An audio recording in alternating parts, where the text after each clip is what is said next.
Smoke signals from around the campfire.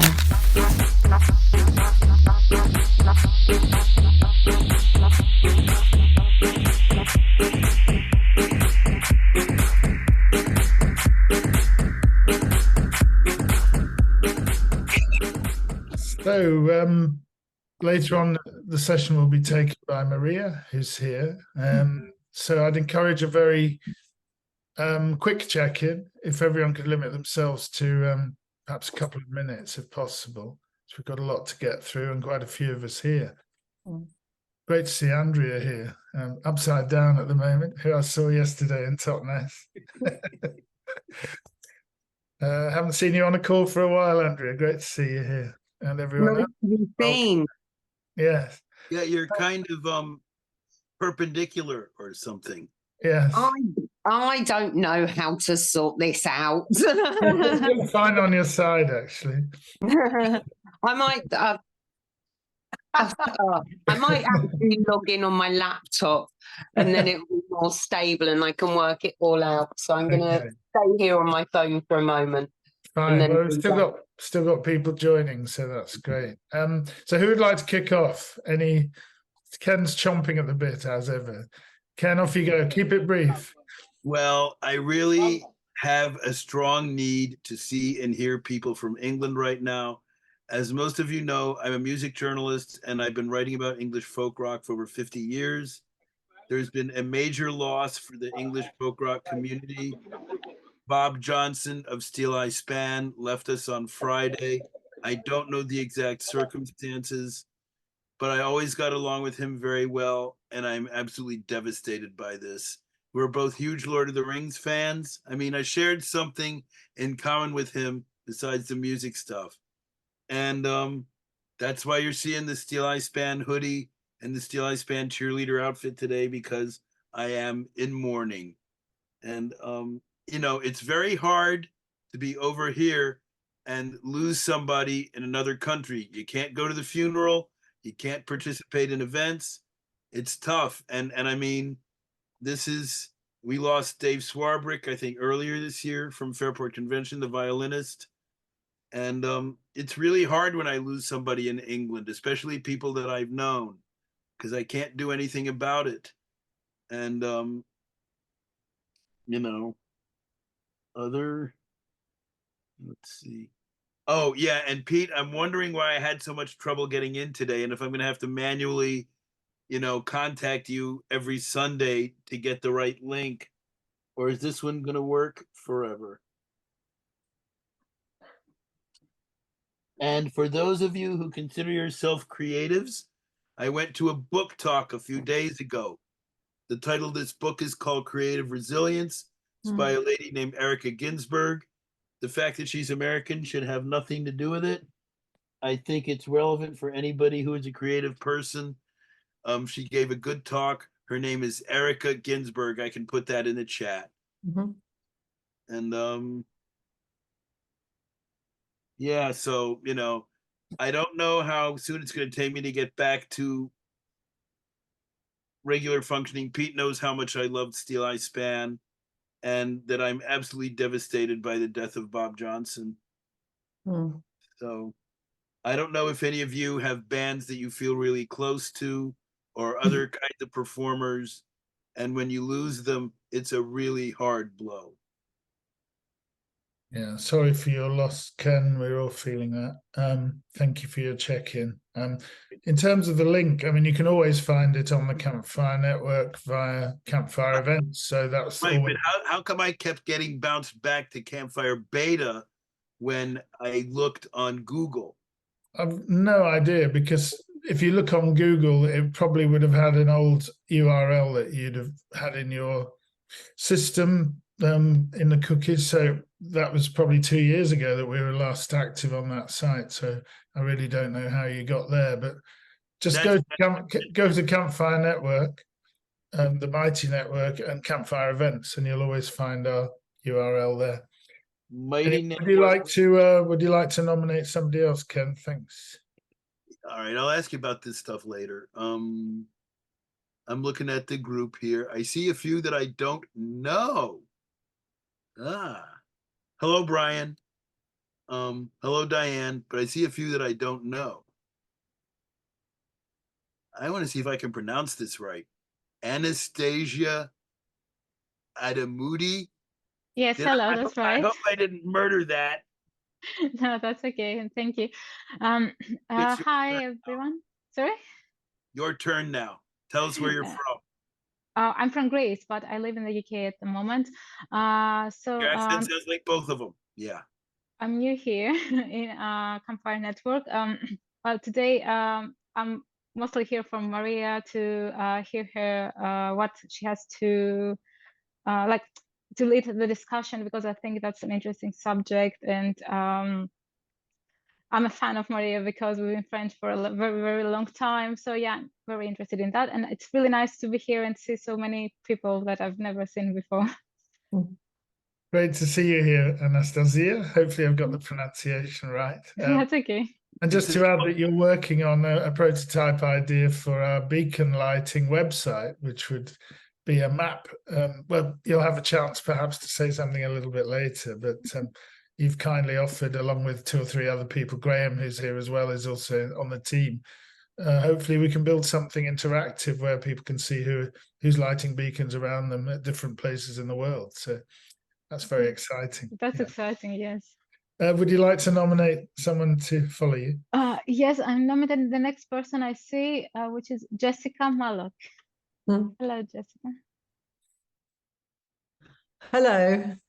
Well, I'm with well, I'm feeling quite tired today because I babysat for my grandchildren last night, and I've been up very early, and I haven't stopped playing. So I'm sort of tired but really happy, because playing, they teach me about being spontaneous and just following a thread and just following a flow.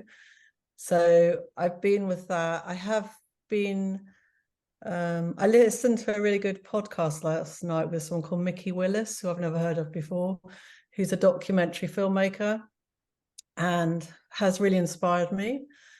What else? I don't know. I don't know.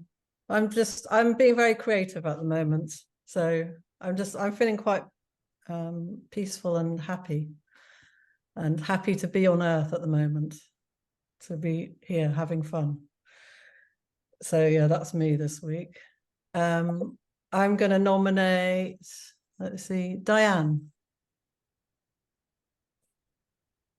Good morning.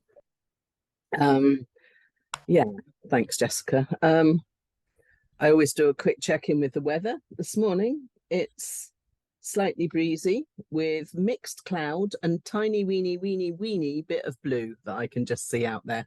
The rest of it's kind of white and grey cloud that's quite, yeah, it's quite high, the cloud. It's not close down. So that's always less oppressive, which is nice. And I actually managed to get up and get dressed this morning, and I've even been out to the shop, which is quite an achievement for a Sunday morning. So actually I'm feeling very pleased with myself this morning. And I'm busy eating coffee ice cream because I fancied a cup of coffee, but I didn't have time to stop at the shop on the way back because I'd have been too late. So I'm eating coffee ice cream instead because I fancied some coffee. So there you go, that's me, and I will pass over to Andrew's got a very smiley face on this morning. Andrew. He's been up longer than most of us, hasn't he? That's right. It's a different time zone for me. I mean, I'm in Australia, so it's 9:15 p.m. I'm not tired. I'm feeling pretty alive, and yeah, looking forward to interacting and sharing, and yeah, it's good. Jessica, did you listen to Aubrey Marcus interview? That's the one I have literally just listened to myself. It's like 3 hours long. And absolutely loved it and recommended it to several friends. So that's interesting that we both happen to be on the same, well, interacting with the same wavelength at this time. Yeah, I liked the first 2 docos he did. And I'm very much looking forward to sort of delving into the third one, which is definitely looking positively for the way forward, which is definitely where I need to be myself, and you know, going that way. Yeah, so you know, looking forward to the interaction about introspection and attention and focus, and it's definitely the space I'm in right now, having come back from the UK 3 weeks ago and I've really enjoyed my time and interaction with the Campfire network. Pete specifically, because I've spent most time and interaction with him, but others in this group as well, both virtually and physically, which has been excellent. And I'm wanting to continue that connection, even though I'm the other side of the world. And yeah, just recently had a couple of really good interactions. Reiki is one. I had a friend who's a practitioner in Reiki and had a very positive experience there. Again, looking forward, I'm in very liminal space at the moment. So, you know, looking to see what's about, what's next for me and my wife. And yeah, loving life, staying with friends at the moment, which is really beautiful. And yeah, so I handball over to, let me see now, let's go Graham. Good to see you, my friend. Thank you, Andrew. Likewise. If you see me smoke my pipe, it's because I'm a massive Lord of the Rings fan. Steel Ice Band, someone mentioned Gaudete, Gaudete, Christus es natus sex Maria Virgine, Gaudete.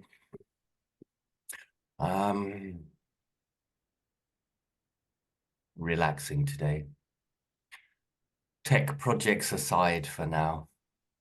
Grateful to be on the web development team. Looking forward to it. I think Anastasia is the head developer, lead developer.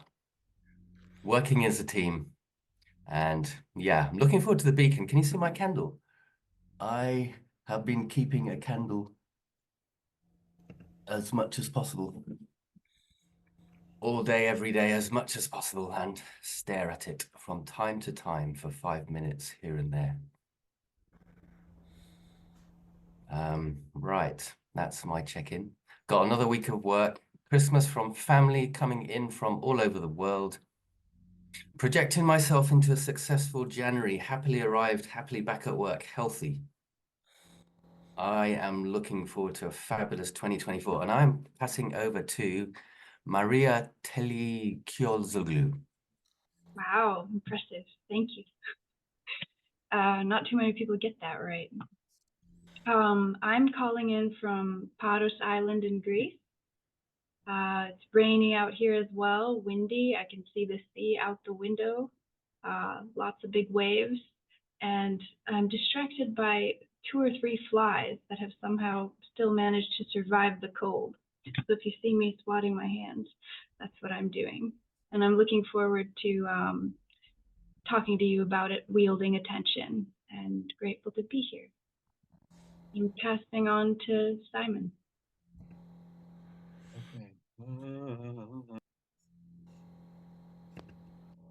Okay, morning. How am I feeling? Well, the sun, as you can see, is shining through my window. So it's looking surprisingly warm, actually. I suppose I shouldn't be, perhaps it should be colder, but looking forward to Christmas. So hopefully this year I've got my ducks in a row, getting ready for Christmas and not sort of panicking at the last minute. So fairly relaxed at the moment. Yeah, just I suppose just feeling quite chilled. I suppose that's the best way to describe myself.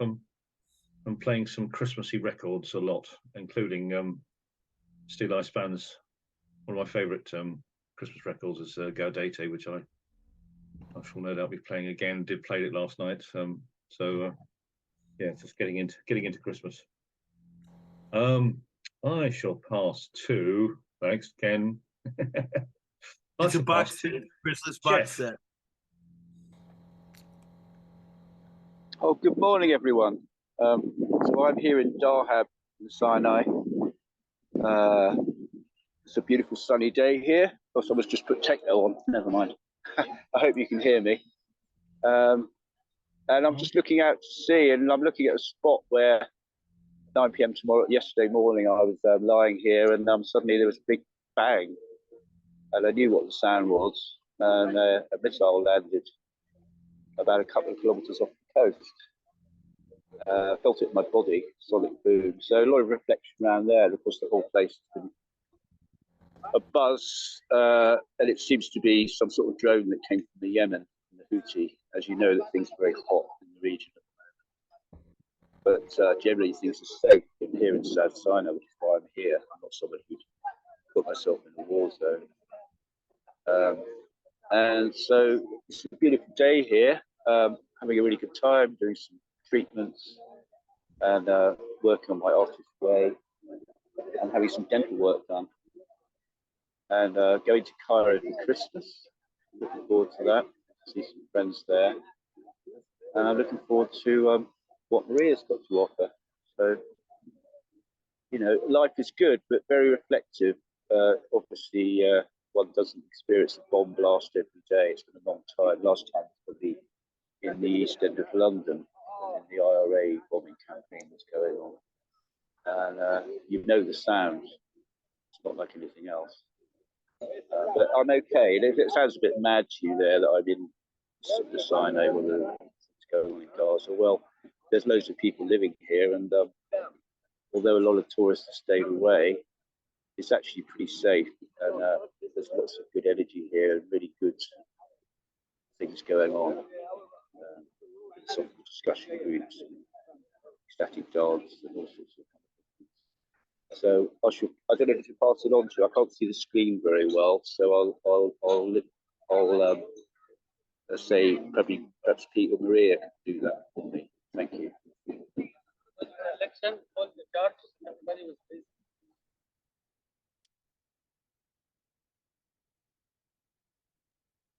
Pete, you're muted. Thank you. Yeah. Okay, I'd like to pass on to Anna. Hi everyone, nice to be here. I'm afraid I'm going to have to leave a bit early because I'm going on to another, catching up with a group that I used to do some stuff with years ago. So I'm excited about what they're doing, which is a group called the House of Fairy Tales, who are now doing something called the Great Imagining. They used to do a lot of things at festivals and special sort of like how to use the imagination to create a future, which is obviously on many people's minds. And they've got a space in East London at the moment. I think what I'm most mindful and concerned about is thinking how people share space in our sort of public awareness of, I'm just very aware of that at the moment, how people understand or don't seem to understand, like how shared spaces are really, you know, a lot of people seem to be carrying, you know, their private expectations into the public spaces, and they're kind of thinking about that a lot at the moment. And how can you communicate that in public spaces? Like, this is shared. How do we learn how to share? And yeah, so that's what's on my mind a bit at the moment. So this other group is about fantasy stories. That sounded really interesting to me. Sorry, Ken, can we just stick to check-ins rather than a discussion? I've put a link of their stuff in the chat. So right. Great Imagining. There's lots to look at there. Yeah, you can look at there. And I believe it sort of links in quite well to what Pete and Campfire are doing, in the sense of that you're doing a lot of work in a sort of networking in a very sort of ground, you know, obviously you know what you're doing, but I think that there's obviously so many aspects to a person, to a place, to this world spread out. So yeah, it's just another aspect really. Thanks, Anna. Yeah, we'll have a look at the link. Maybe you could also post it to the network. Yeah, I will do. Yeah. Would you like to nominate somebody to follow you? Yeah, could I nominate Simon? Simon's gone already, actually. Oh, is he? Okay. We're looking at... You've got Andrea, Brian, and Brian.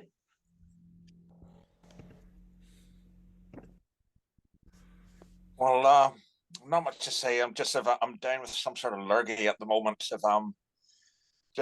Hopefully it's just a rotten dose of the cold. But I think I'm going to have to try and track down lateral flow tests at some point. So it's generally not much to report. I mean, just in the final stages of all being well. I just have got a couple of days work this week, and then just heading back on the 22nd back home for the Christmas break. But not much else to say. Just the works party and just really nice works party on Friday night, which was just really nice. Hopefully, oh god, I should really have taken a lateral flow test before I went along there.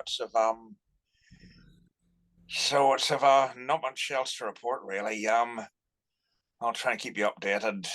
So who else is still to go? I think it's just myself and Andrea. Okay, if I pass on to Andrea.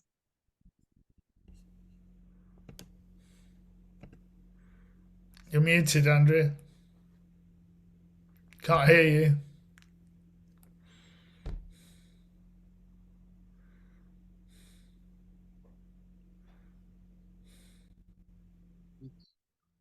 Can you hear me now? Yeah. Brilliant. Okay, well, hello all of you. It's the first time I've been in a campfire chat for, oh my God, 2 years, ever since I opened my cafe, the Lighthouse in Totnes, where I saw Pete last night. That was such a lovely surprise, Pete. Really. Very nice mince pie as well. Thank you for that. Well, very good. And oh my God, so the night, I just update you, the night progressed. The young man Ren I introduced you to, I don't know if I told you, he was going to be running Ancestral Crafts, he's 23 years old and he's a martial artist and fire performer.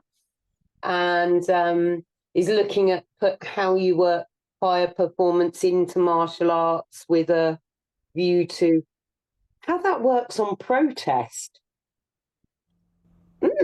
Interesting. He's a very interesting young man. Anyway, he holds Ancestral Crafts in the cafe on a Saturday night, which I just think is amazing. And I spoke with him this morning and he said 15 people came and were all sat around Saturday night, all under 30, crafting in the cafe when there was actually a massive party just like 20 meters away. And I was so chuffed. So there's an update on where we're at with the cafe at the moment. We're doing crafting, ancestral crafts on a Saturday, chess club on a Wednesday. I do like Mondays on a Monday, which is bring your vinyl and just hang out. And so, as I said to you, it was such a delight to join in with the beacon lighting. What was it 3-4 weeks ago when you had the global sort of network of fire lighting, and we had an event in the cafe that we at 6 o'clock lit candles on all the tables and took a moment to connect with you all and the vision of world peace. So, and I am currently in my new flat painting while I talk to you all. So I am present with what you've all got to say, but I also really need to crack on with this painting. So forgive me for maybe not looking as present as I actually am. And it's just a delight to be here with you on a Sunday morning because it's been 2 years. Thank you, Andrea. It's great to have you back. It's lovely to be here. So just me to check in. Interesting what you say about ancestral crafts on a Saturday night, and I went to a wonderful a writing course yesterday in Totnes, which is why I was there, with Jackie Juno, who some of you may have heard of. She's quite legendary in the Southwest. But she took the course, and part of it was to pick out, in the gallery there were some wonderful works of art, to pick out one or possibly two works of art and write about them, whether that was a poem or prose or a song or whatever we fancied writing about. So it's interesting, the juxtaposition of you talking about ancestral crafts on a Saturday night. I picked Raving 89, which was an image of some ravers in a club in 1989. I think how we've transitioned, from raving and the hedonism involved in that to doing ancestral crafts on a Saturday night. But I revisited my rave years and had 20 minutes writing on that. Something I could have done a lot more actually if I'd had a bit more time, but it was a really good session to actually do that with Jackie, and great to be back in Totnes and to see Andrea as well. So yeah, looking forward to more beacon lighting this coming Friday, winter solstice 22nd, 6 o'clock UK time. It's all on lighterbeacon.org. Hopefully we'll have the interactive map. I don't know how interactive it will be, but hopefully we'll have a map of some sort where we can put everyone who's part of the initiative this coming Friday. So putting out for world harmony as well as connection and liberation. Those are our three themes really this time around. Aside from that, back on the farm in Wales for a few days. It's been cold and wet, as you might expect it to be in Wales at this time of year. I have to share a screen actually of mice got into my van while I was away and wreaked havoc actually. This is part of the interior of the van that they've had for breakfast, and there's another one, and they've chewed through the cable into my camera, which I use a lot for driving as well, so I don't have a camera, and some of the lighting at the back. I'm presuming it's them because they've suddenly stopped working. And they chewed through the passenger seatbelt just in perfect timing for my MOT, which is coming up next week. So I think it's going to be quite a pricey MOT for me this time round. Anyway, that's enough of my indulgence.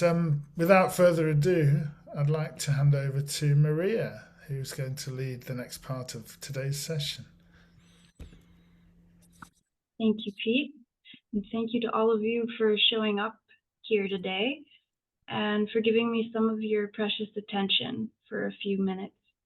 I'm going to talk for a few minutes and share some things with you, and then I want to lead you into a grounding exercise of some sort, and then I'm hoping that we have a nice discussion afterwards. So just to give you a little frame.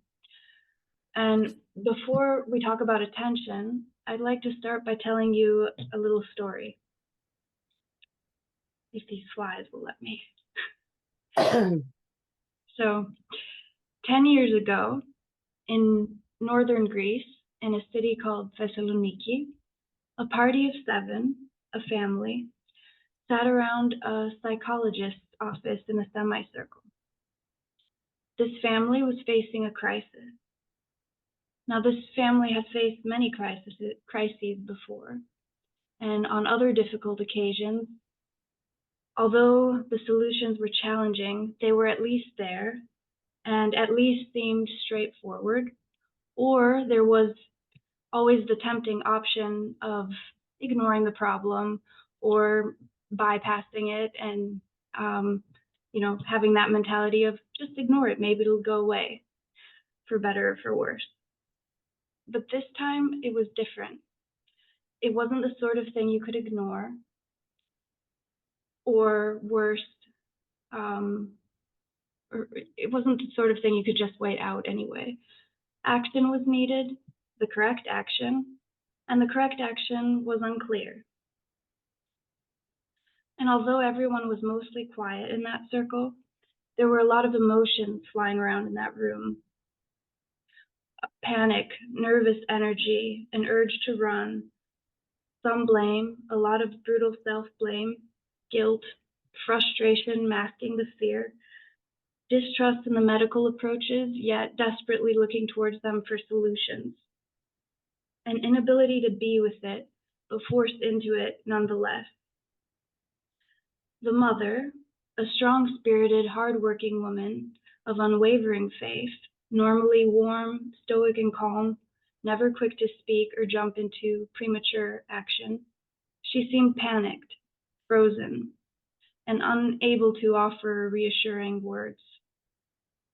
The father, normally never serious, a man with twinkling eyes and a joke always ready, energetic and always moving, expressive and a huge fan of life, rushing around, meeting needs and demands, doing, being productive, gladly sacrificing himself for the people that he cared most about in his life, as many of you parents do. He also seemed frozen, unable to speak, afraid that his words would betray his emotion. The children, all adults and teenagers at the time, with colorful personalities, no two alike, they also had little to say in that moment. Big emotions on the inside, mostly frozen on the outside. Words were sorely lacking. Now, this was my family 10 years ago. In that moment, my family and each of us in that room was called to step into the unknown. The sources of stability, those things that we normally rely on, take for granted even, those things were suddenly gone. And although there were a lot of difficult emotions present and a long, uncertain road ahead, looking back, for me, it was love that drowned everything else out. I remember feeling grateful that we were all together in one room around a common sense of care. This was not a given, not something to take for granted. It was a choice. When I brought my attention to the present moment, I allowed myself to fully feel and witness what was, to accept it, be with it, and not just wish it away. When I brought my attention to the present moment, instead of letting it fly into the future or dive into the past to play detective as to why things ended up this way, I was deeply moved and reassured by the love I felt in that room and everyone's willingness to be present in that difficult moment.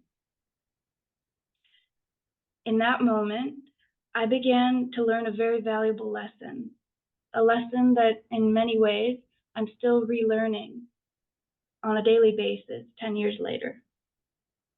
Sometimes, if not always, the best thing to do, arguably the only thing to do, is to focus on what you have right in front of you, to concentrate on the task at hand, momentarily forget everything else. The past, gone, irrelevant. The future, unthinkable. The present, unavoidable. Here it always is. For now, disregard what is to come, stay in the moment, stay in your lane, stay present. You have nowhere else to be. Don't be distracted by the unending thinking flow. Especially when you feel unsure, don't skip ahead. Resist the urge to go into premature positive thinking or denial or premature action and fixing. Focus fully on what is in front of you. Guard your mind, guard your attention. Choose. Give your thoughts a purpose. Find the courage to wield your attention powerfully, to sit in the driver's seat of your own life by dropping into the present moment, no matter how difficult it may be. Remember, you're always exactly where you're supposed to be, here and now. Drop in, be present. That is where you will always find your next best step, here and now. And something that's always with us in the here and now is our body. We all have one. We often spend so much time in our head that we become disconnected from our bodies. We're barely aware of our bodies at all. For a lot of us, most of the day, our bodies are just used as soulless vehicles to move our busy heads around from room to room. And when we're disconnected from our bodies, we're disconnected from the present. We're not really here and now. We're not really present. We're running off somewhere in our busy minds. The body is always present. And that's convenient because we all live in one, so we take it along everywhere we go. It's never in the past, and it's never in the future. It's always here and now, which is exactly where change is possible, where we have agency, where we have choice.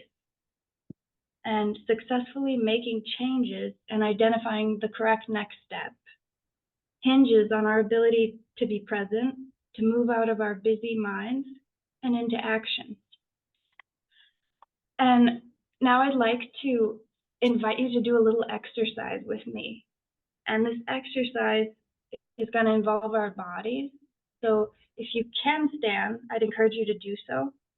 You can also do this seated, but I encourage you to stand if you have the room. And we can take our time moving headsets or microphones or whatever. We're not going to be doing anything crazy. We're just going to be leaning from side to side. But just become aware that you have a body. You know, say hello to the rest of you. Maybe shake your legs out. This exercise is going to be aimed at showcasing your ability to command your attention and move it wherever you will, preferably where I tell you to move it for this exercise, and to connect to presence through your body. And what I'm going to be asking you to do is leaning from left to right. And if you remain seated, like you, Brian, I just want you to maybe put your hands on your thighs if you can. If you're seated or laying down, and just push your left hand on your left thigh and your right hand on your right thigh, and just take turns doing that instead of leaning with us. And now I invite you to close your eyes and bring your attention to the movement, left and right. And now I want you to lean all the way left and stay there. And I want you to bring your attention to 10 years ago. How old were you? What was going on in your life? Where were you? What were you doing, thinking, feeling 10 years ago, 2013? Bring your attention there.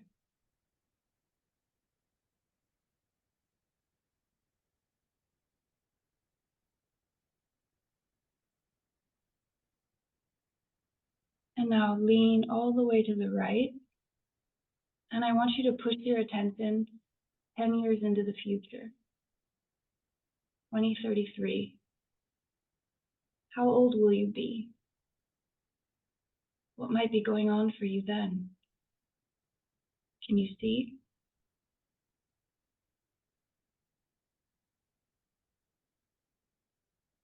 Lean left again. And I want you to bring your attention to last year, December of 2022. Where were you? What was going on for you then? What were you feeling, thinking, experiencing?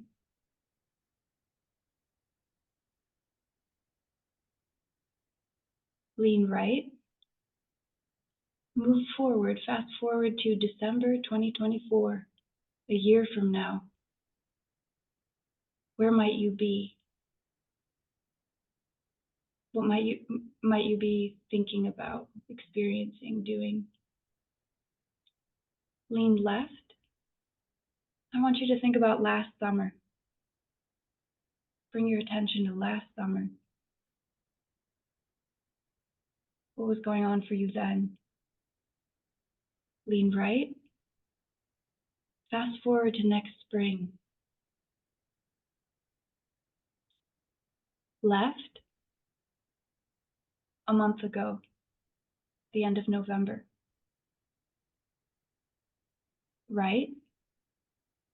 A month from now, towards the end of January. Left. Last week, on your last Sunday Zoom if you were here. Fast forward to next week, next Sunday, left, yesterday, right, tomorrow, left, this morning, right, tonight, left, an hour ago, right, an hour from now, left, a moment ago, right, a moment from now. And now I want you to balance on both feet and bring yourself to center. And I want you to bring your attention to here and now. And with your eyes still closed, I know that your eyes are closed, but I want you to bring your attention to what you see behind your eyelids. Just focus on that. The play of light, shapes. And then I want you to move your attention to your sense of smell. What can you smell, if anything?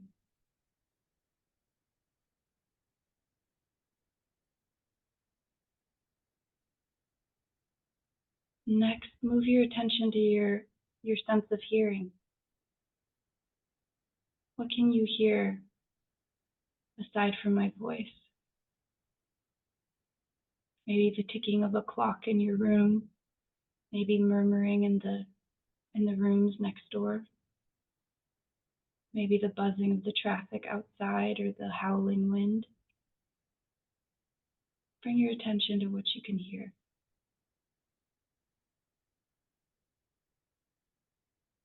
Next, bring your attention to the inside of your mouth.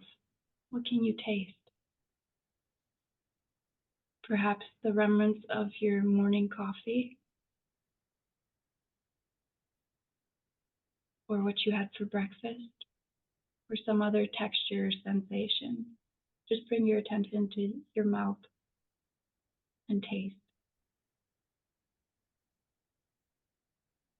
Next, your sense of touch. Can you feel the different temperature against your skin, the temperature of the air against your skin, against your face, your hands? Maybe bring your attention to where your clothes touch your skin, or your pants touch your thigh. Can you bring your attention there?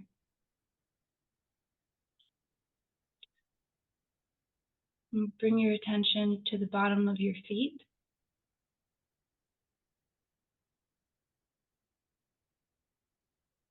And lastly, I'd like you to bring your attention to your breathing.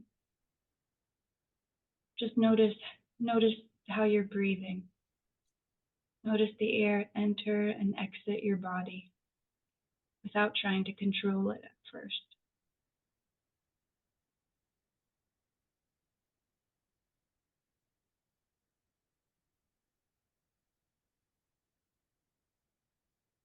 And if you'd like, I invite you to take a few deep breaths where you try to fill your belly with as much air as feels right. And exhale.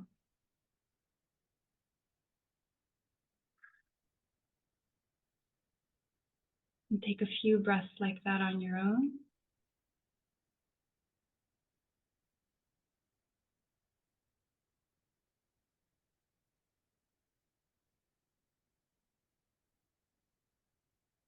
And slowly you can bring your attention back to the room and open your eyes.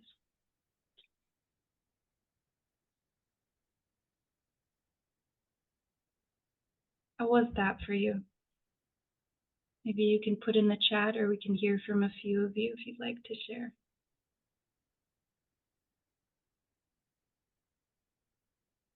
Yeah, and you can sit down if you'd like to.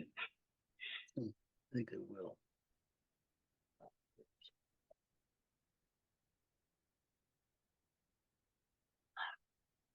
Anybody like to share?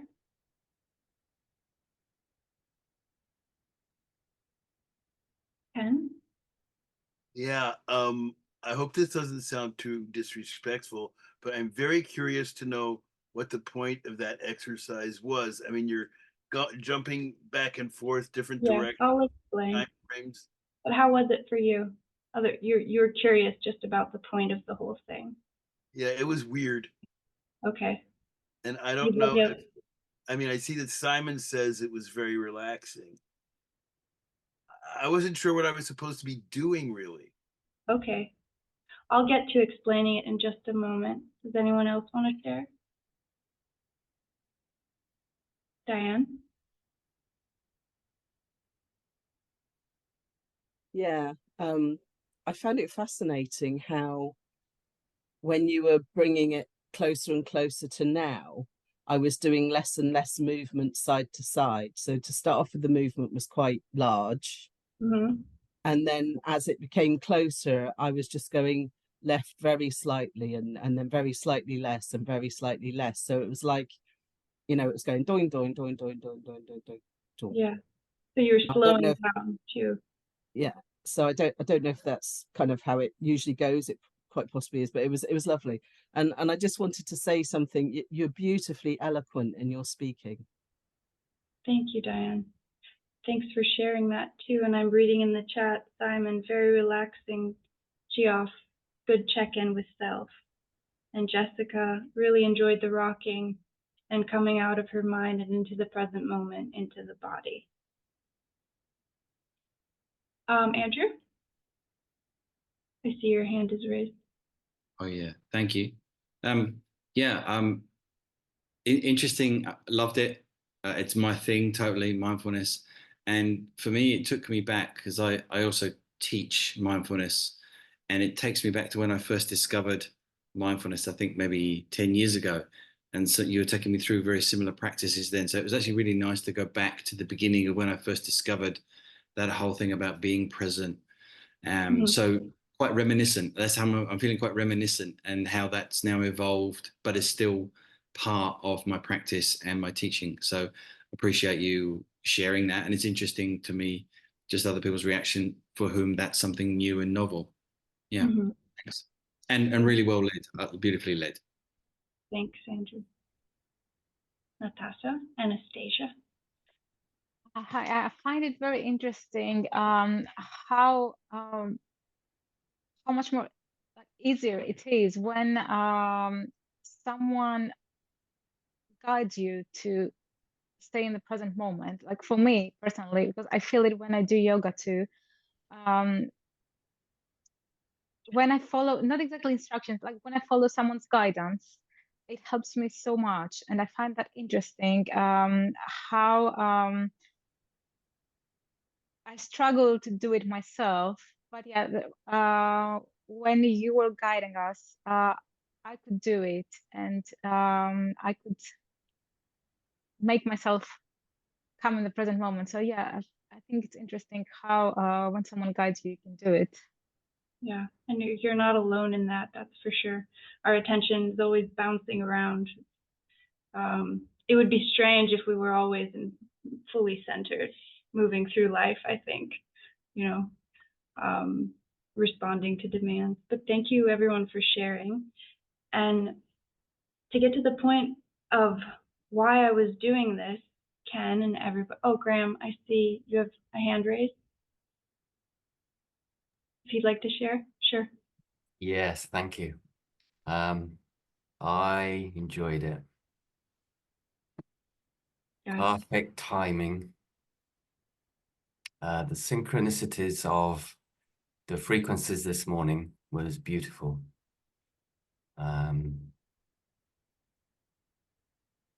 Your story evoked a healing coming down from my family, and the time travel and the gentle rhythmic movements and the way it brought me right back into the now, accompanied by the the way you set it up to explain that presence. Thank you. Beautiful. Well led. Thank you. Thank you, Graham. So to explain, I think a lot of you got the concept of moving attention. So moving attention across time, from the past to the future, and then also moving attention from inside to outside. So our senses are, taking information from the outside.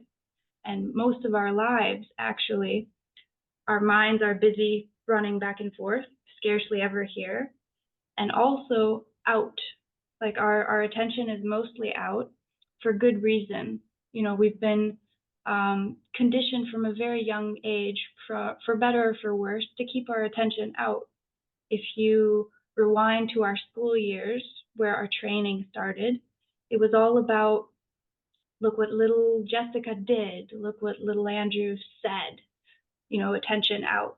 And as we graduated and stepped into the workforce, we're rewarded for keeping our attention out, meeting demands, anticipating threats. Everything is about keeping our attention out, taking in information and making sure we're batting away all the tennis balls, so to speak. That's what we do. So reeling our attention back in is almost unnatural for a lot of us, but we can do it. We can do that at any moment. And one of the most useful tools, if you will, I hate to call the body a tool, but for this conversation, is our body, because it's always here now, like I droned on about earlier. So just coming back to what's going on here, what do I feel? And another thing that I want to mention that I think adds a layer of complexity is our collaboration with technology, which has intensified, especially over the last 2 decades. So now we not only have a million tabs open in our computer-like brain, we literally have a computer with hundreds of tabs open, doing tasks, being productive, being unproductive, being just distracted. And we have multiple screens. Some people work with 3 screens, have a TV on in the background, have their phone. This isn't a phone, but our phones are always near us. And for most people, maybe all of you hopefully have better tech hygiene than that. But for most people, they're like tracking devices that are constantly on us, taking our attention. And not only taking our attention, but fragmenting it. So you never stay on one thing for long enough to actually focus. It's just bouncing. And the other point I'm trying to make is that our minds actually crave focus. It doesn't feel good to bounce all over the place all of the time. It's exhausting. And it's just a habit. And yeah, I'm trying to see if there's anything else. Yeah, tech can be very helpful, but it can also be very addictive. But a lot like compulsive eating, sometimes when we're eating compulsively, we don't feel good. It doesn't even feel good while we're doing it, but we can't stop. And it's the same thing with tech a lot of the time. So I just wanted to bring that into the conversation. And also, since the theme of this discussion is attention in, I want to talk about the creative flow. A lot of artists, they talk about flow. When they're doing their painting or really immersed in their music, their focus is there. Everything else goes away. And they found a modality, a tool that really, for them, is very easy to get into flow. And a lot of us haven't been encouraged to slow down and be creative because we're so busy meeting the demands of everyday life. So it becomes somewhat of a like a gym experience to bring our attention inwards, to do those reps to drop into the body, a lot like building up a bicep muscle. We have to do the reps in order for that to be strong. So in order to wield our attention powerfully, we need to do the reps. And sometimes the reps are as simple as dropping in for a few minutes into the here and now. And I want this really to branch into more of a discussion at this point, because I've talked a lot and I'm really curious to know how you found in your life, how you bring your attention to the here and now. And I can also share some of my own ways of coming to the here and now. But I'm wondering what's alive right now, what is sparking. I see that there's 11 people in this room, and I had discussed with Pete the possibilities of breaking us into breakout rooms so that you have more opportunity to speak. But let's check in quickly in this big Zoom room to see what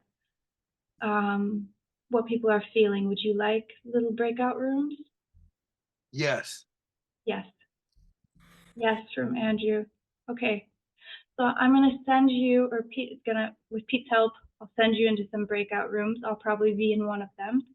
And in the chat, I'll just drop some questions in case you need them to frame the discussion. But you're all naturally creative, resourceful, and whole, so I trust that you'll lead your own discussions, and then we'll all meet back here in the big room. Okay, so I'm going to assign to 3 breakout rooms. Are you happy with that, Maria? I think so. Yeah, so it'll be 4, and 3, however it lands. Although Jeff seems to have dropped off again. He keeps rejoining, but if he rejoins, I'll allocate him into the room where there are less people. Thank you, Pete. So 20 minutes, yeah? I think that's good. And then we come back and see what the highlights of each group is. Great. Well, let's do it. Happy breaking out, folks. They're all filtering back in. Oh, okay. Because I was like, what's going? Oh, okay. Yeah, we're all going back into the main room. Oh, okay. With a few straddlers who can't end their conversations. That was good. I liked it. Yeah, I always enjoy the breakout rooms, but as host of the session, I never get allocated to a particular one, so I have to hop around and pop into the others. Oh, I see. Really interesting to see the different feels and different discussions going on. Yeah. Well, Graham has got his pipe smoking there. Oh, yes. Just about make him out through the smoke. Yeah. Can you blow a sail ship and then send it through a hoop?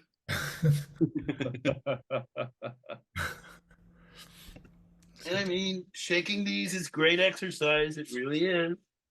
Yeah, there's one way to shake it out, Ken. Yeah, just shake it out with a pom-pom. Donald Trump, go away. Yeah, we were talking all about sometimes nervous movement. If you have a lot of nervous movement, that sometimes if you just exaggerate the movement, your body gets rid of the movement that just wants to go, and then you can come into stillness. Because if you're just forcing yourself to be still and saying, no, I gotta meditate, I gotta take my attention and put it in, if you're forcing it, it's almost guaranteed that it's not going to work and it's going to be terrible. So you need to move. Yeah. So we're pretty much coming up to time. Do you want another 10 or 15 minutes to go around the groups and sum up, Maria? If everybody just wants to, if anybody wants to share something from their group discussion, some highlights, I'd love to hear your thoughts. I'm complete. I've talked enough in this session. So really, just want to hear from you. So perhaps stick up a digital hand if you'd like to offer something.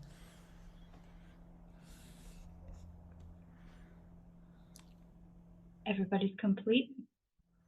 No. Jessica?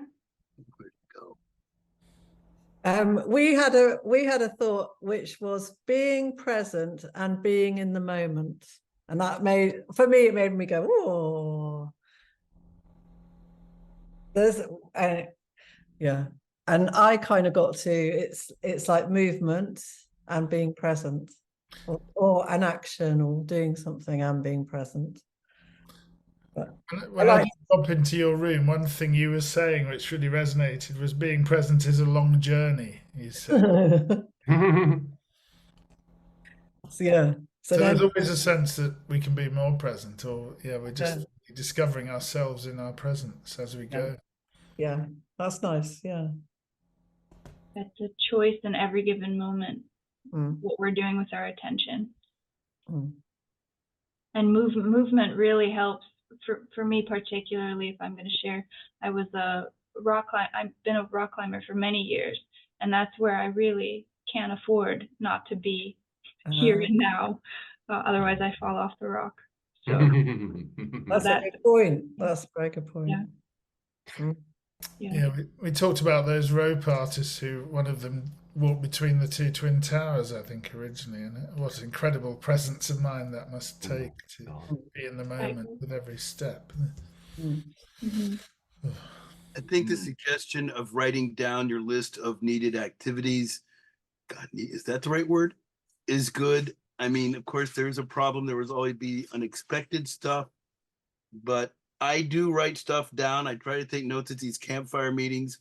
It's hard because there's a lot of people talking, and some of them are very fast. But and you said, I think you said something about slow down. What's the most important thing? Sometimes that's hard to determine. And, I still have an intense feeling of, what do they call it now? Fear of missing out. If I don't do one, I know that coming to these meetings on Sunday mornings has been very helpful. As I describe it, have before, a combination of therapy, social gathering, and education. It's great. I mean, I make an effort to be here at 5:30 in the bloody morning US time, but it has been worthwhile. And you all have been accepting of my unique fashion sense, so that helps too. You're always caused to deal with the unexpected. Yeah, I need some help on dealing with the unexpected, and I need some help on trying to figure out what is the most important. Do I go to this activity or that activity? Or should I concentrate on, starting to write books and forgetting some of this other minor stuff altogether? It's not easy. It's not easy, and the answer always comes from you. And that's why it's so important that we all do that work of attention in, because only you know the next best step for you at every moment. And it sounds so easy in theory, and I'm very aware of that. That's why I'm saying that, who said this, that presence is a journey? Who just said something along those lines? Well, I'm very glad that this one's being recorded, Yeah. I don't mind that. I mean, I dress like this. Obviously, I'm an open book to an extent, but and I know some aren't, and they're a little uptight about being recorded and this and that and the other. But Ken, can I just share some? Maria, I just wanted to share something. There's lots I could say, but I appreciate we have limited time left. But just something, as you said that, Ken, dealing with the unexpected, and it resonates with me because I'm working through that as well, and I'm finding it's around. I'll just talk for myself as an example. I don't deal with the unexpected when I have too many expectations. So if I lose expectations of what I think or want or hope would happen, it makes it a lot easier when the so-called unexpected comes along. And again, I am a work in progress and learning to accept what is. That's mine.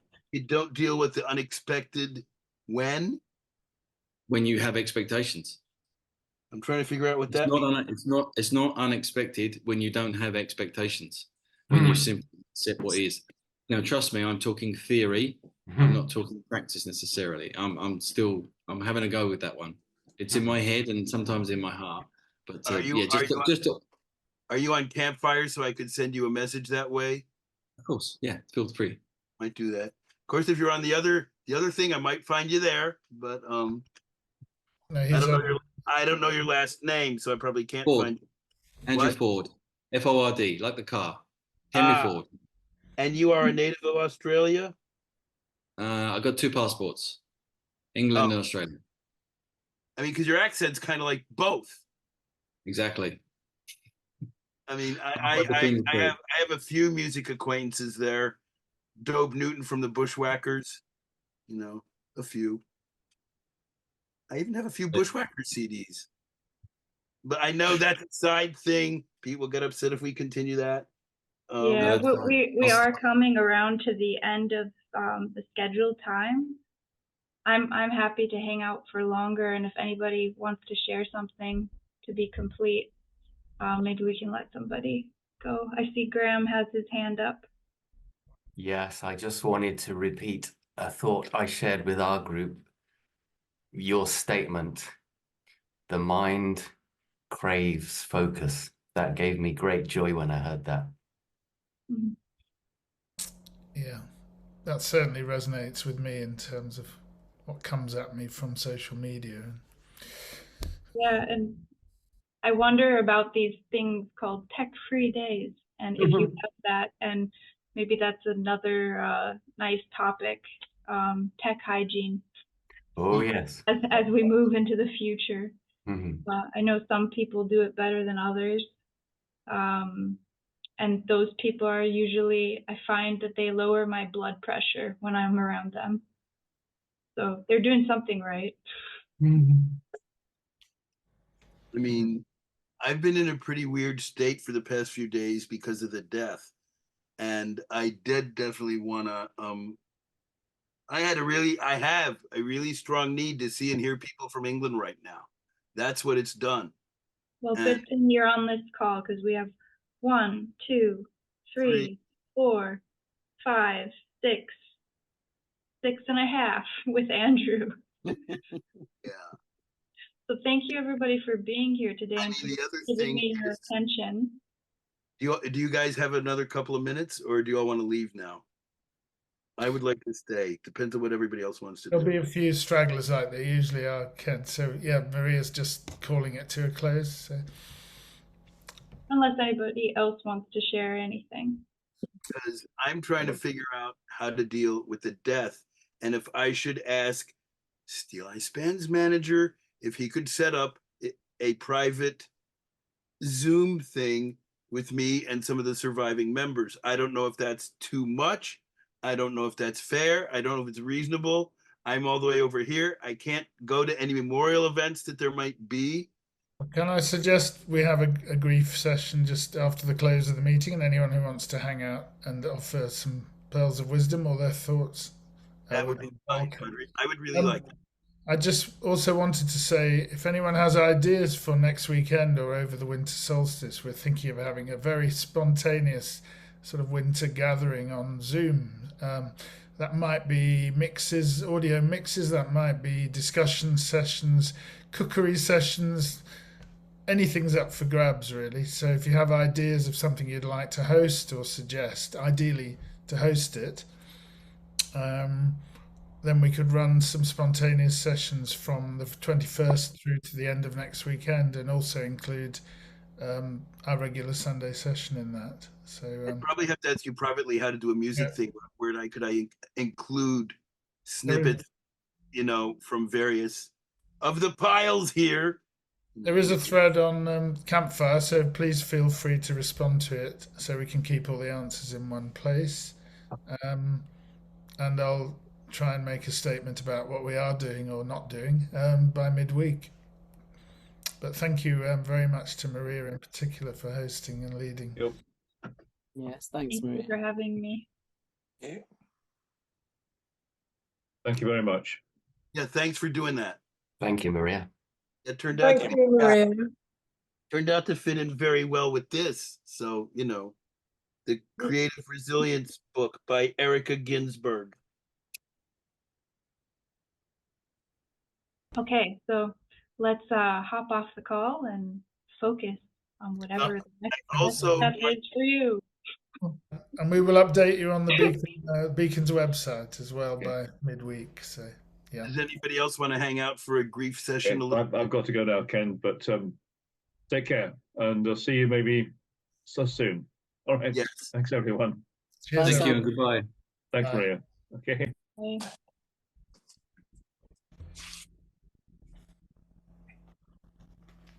He's gone. Yeah. Do we have permission permission? Is that the right word? To stick around for a few minutes or 15 minutes or something? Yeah, I'm in someone's house, so I'm taking up their living space. I can't really do more than 10 minutes, I think. Yeah. So, All right. Well, that will help. unless I can hand over hosting to anyone else who wants to carry on.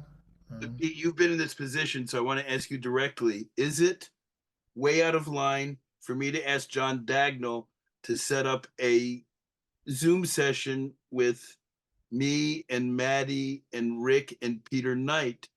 Because I mean, I'm way over here. I can't go to any memorials, you know. Yeah, yeah, I think the thing, I know John Dagnall. I haven't seen him for years, but my reaction would be that there may be people in the band who don't want to do that particular session. So, right. Perhaps the thing to do would be drop John a note and say, is there anything we can do to commemorate the life of Bob Johnson? Perhaps an online Zoom session, and see what he responds with, because as manager of the band, he will have a good overview of a way you might mark his life and celebrate it. I really am. I got along very well with Bob, and I'm really devastated by this. Been crying for 3 days.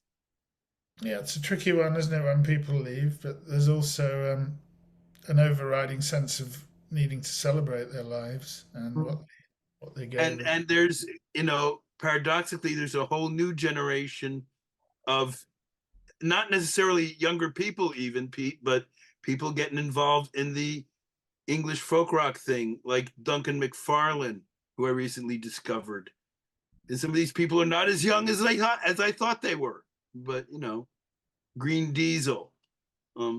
Yes, I'm a Jewish guy who grew up in Maryland and Massachusetts. I've been a huge fan of English folk rock for 50 years. That's how Pete knows me. I met him when he started out with cooking vinyl. We both love the Oyster Band. And, you know, I don't know where this deep affinity for England came from, but I'm okay with it. I also love Monty Python, Lord of the Rings, Stackridge, the Zombies. Can anyone else, is anyone else able to offer any insight? I can. Yeah. I don't know, I mean, yes, ask the other people, but I would say personally what I would do is I'd have my own private ceremony. So I would either make a fire or light a candle, find something beautiful like flowers from nature, stones, and, you know, take some time and just feel your feelings. So like how we've been taught today, like how to feel our bodies. And I don't know, be with reverence. And you might, what I noticed when my dad died is I felt my father more than I felt him when he was alive. When I did that, I could tap into his energy, and I really understood that, like, death is it's a change, but there's something about just sitting, honoring your feelings. I mean, this is feeling to me like I lost a member of my family. Yeah. And I'm weird to you because I'm sitting here in Silver Spring, Maryland, but there's no question in my mind that I, Ken Roseman, have been part of the English folk rock community for a long time, and I just lost a family member. It's very... Yeah. Well, maybe I wouldn't be averse to doing an hour of Steel Eye Span on the Winter Festival online, and we could just play some tracks and some videos.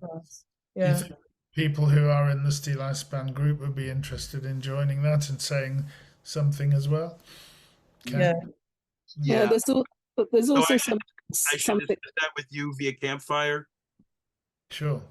Okay, and maybe we can have a Zoom about it before we do it. It sounds like that needs organized. It can be fairly spontaneous as well. But Diane, were you going to say something? Yeah, Ken, one of the big things about grief and Jessica's words there about honoring, you know, it's sounding to me with the words you're using, it's almost like you're apologizing, you know. It feels like a family member, but it can't be because I'm Jewish and I'm in America and whatever, you know, there's no apology. It's your grief. But then I did say, I feel like I've been a member of the English folk rock community for a long time. But you don't have to justify anything, Ken. You're feeling grief. It's okay. It's the most profound experience. In my opinion, grief is the most profound of all the emotions that we feel. because it comes as part of us loving. Because if we don't love, we can't feel grief. And so if you're in deep grief, it means you've been in deep love. And that's a beautiful thing. That's my opinion. That's cause for celebration alone. Absolutely. To allow the celebration in with the grief is a good. So crying, you know, I mean, I lost 7 years ago, nearly 8 years ago now. I lost an incredibly dear friend of mine, and you can hear in my voice is still there with me, because it always will be, that grief that I felt. But in the first few days, I was all over the place, and I just kept bursting into tears, and I couldn't do anything about it. And I'd lost other people over the years. You know, I'd lost many people over the years. This really got me. Yeah. And that's what happens. But that's because you had a very deep connection. And so, and this love that you feel, because there's love, and there's so many, you know, there's the whole Greek definitions of love, and there's all these different ways of loving. So, you know, you have a deep love for not just this person, but for all sorts of things around that. So it's just honoring it. It's okay. It's okay, and just accepting that. There's no apologies. A big post on the Campfire site about this. Pete, I was going to ask if you saw that. I did not put it in Folk Underground. I saw the post. Yeah, Ken has posted on the Campfire site about Bob. I wondered whether you wanted to add a picture in there, because it's just text at the moment. So. Right. I don't know how to cross-post pictures to the Campfire site, but there's pictures of him all over the place now. If you save one to your hard drive, you can just upload it, go into edit and upload it to that post. I can show you. Yeah, all right. We'll have to do that later, I guess. I mean, I know how to put URLs in there, but I don't know how to share pictures, cross-post, or whatever the right verb is. Yeah, just upload pictures, but you need to have it on your own hard drive first to be able to do it.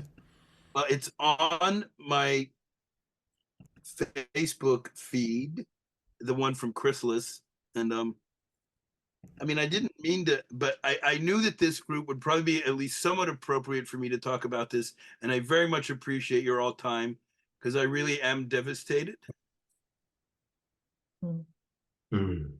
I kind of hear your devastation, Ken. I've been a huge Steel fan for 50 years. Yeah, I've loved them since I first heard them. What's your favorite? Is people sometimes then often. Do you have a favorite Steel Eye Span song? My favorite album is Below the Salt. Oh, mine too. I think that when I heard that, I thought there must be really nice people making this music, and they turned out to be that way. Now who's died? Bob? Bob. And what I shared with him is a love for stuff like Lord of the Rings. Yeah. So my relationship with Bob Johnson was not just about the music stuff. We got along personally. Nice. And we're also simpatico politically, which I did not know until recently. And you know, I tried to get in touch with him, but I think he's been in a bad way physically for a long time. Yeah. And I really did not know how to reach him. About a year ago, John Dagnall organized a Zoom with Maddie and Rick and Peter, and I attended that, but Bob was not there. It was wonderful just to see them. I hadn't seen them in like 5 or 10 years, and it's a 50-year relationship. I first saw them in 1972. I met them in 1974. There was a venue in Cambridge, Massachusetts called the Performance Center. They did a 2-night stand. I was in heaven. And I interviewed them the morning of the second gig. I've been in Boston for a while. And it was heaven for me. I loved them. I still do. I don't know why I love Steel Eye more than Fairport, but there is a difference. I guess you know that. There is a difference.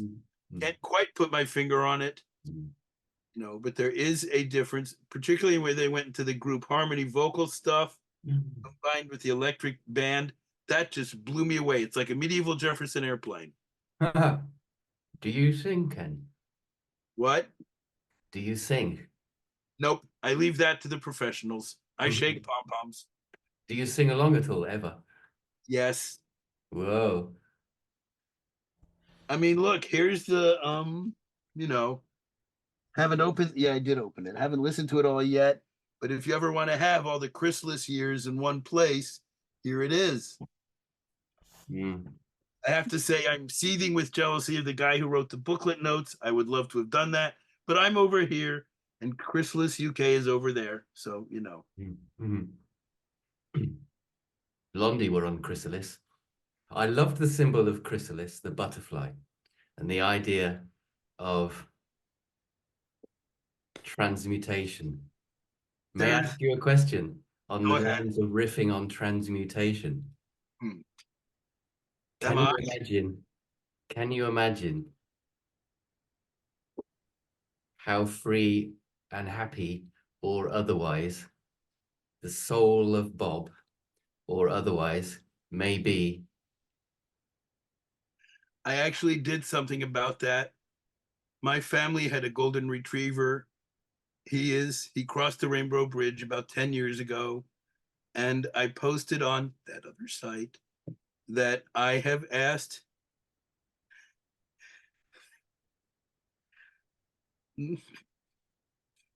my dog Sandy to look out for a tall, curly-haired Englishman who is going to be crossing the Rainbow Bridge.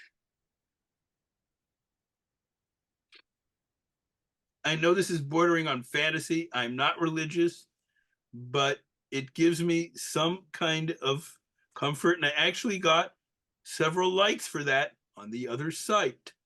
So, you know, from people that I thought were pretty rational. And I mean, you can't.